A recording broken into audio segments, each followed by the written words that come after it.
My name's Joseph Carter, and I am the Mink Man. I've been an animal lover my entire life. I grew up training cattle dogs and cow horses with my grandfather, and I was an avid falconer in my teens and early 20s. When I was a senior in high school, I started learning about the American mink. I was told that mink were horrible, vicious little animals who were impossible to tame. Challenge accepted. I've been in love with mink ever since, and have devoted the last 14 years of my life to learning about this marvelous little predator. I get mink from fur farms and give them a new life. In this new life, my mink live as naturally as possible, even hunting for their dinner the way a wild mink would. So come join me on my adventures as we learn more about this intense little predator, the amazing American mink. So I have a deal with the neighbor that we keep our chickens in the neighbor's yard for safety, because if a mink gets out, I don't want them to get killed. But then I decided, you know what, a mink might get out of our yard, MinkLand, so I better set a trap near him. So I checked the trap this morning when I'm going to let the chickens out. And what do we have here? We have a mink. From a distance, I thought, oh crap, a wild mink has come in and we've caught it. I hope it doesn't have any diseases. I shouldn't say a wild mink, but an escaped ranch mink has come in. Hope it doesn't have any diseases. Then I got closer and it was very clear who this is. This is little Miss Honeybadger. And having that trap set saved me from losing Honeybadger. So I came back here to double check, see if I was missing a mink. And sure enough, Honeybadger's door is open at the top. Somehow this had popped open and she'd escaped during the night.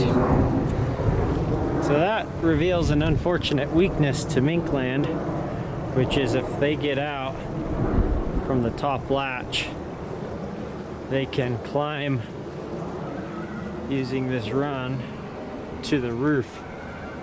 And once on the roof, they can then jump over the fence. From there, if you look, they can jump over the fence and escape. So it looks like I need to set a live trap up here to help prevent that, as well as having my live trap over on the mink over by the chickens. I keep a live trap set here, so if they're running around the yard they get caught, but I obviously need to have one for that little place where they can cross from the pens to the top of the shed. So I realized maybe a month after moving the chickens back here what a good setup this was, because they were a good deterrent to losing a mink. If I lost the mink, they would be perfect for luring the mink back, and it worked perfectly. The mink came over here to catch a chicken and got caught in the trap instead of getting lost in the neighborhood for who knows how long, possibly forever. So wasn't the original plan, but it ended up being perfect. Come on, you little sneaky rascal, getting out of the MinkLand. Let's go put you back in your home. Little stinker. Little stinker.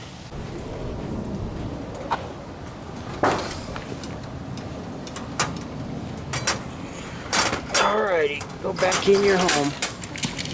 No more escaping, you little naughty. No more escaping. You stay in MinkLand, okay?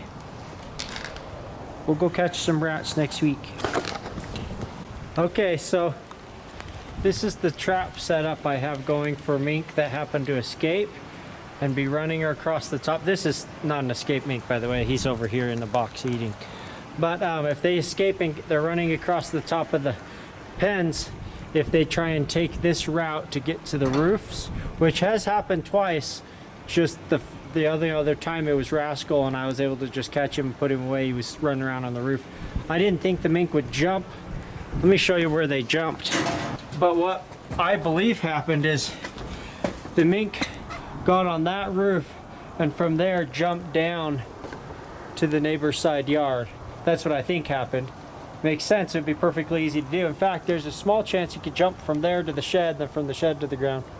Anyway, however it ended up happening, I feel very strongly that catching them before they run around too long up on these roofs is a good idea. So if they do escape and are running on top of the pens, it'd be a good idea to be able to catch them before they get into too much mischief. Like I mentioned, I have the live trap set over here. You can't barely see it, but it's hidden there. So anything running on the ground gets caught eventually, because they want to run through that tube and they'll just go right to the trap.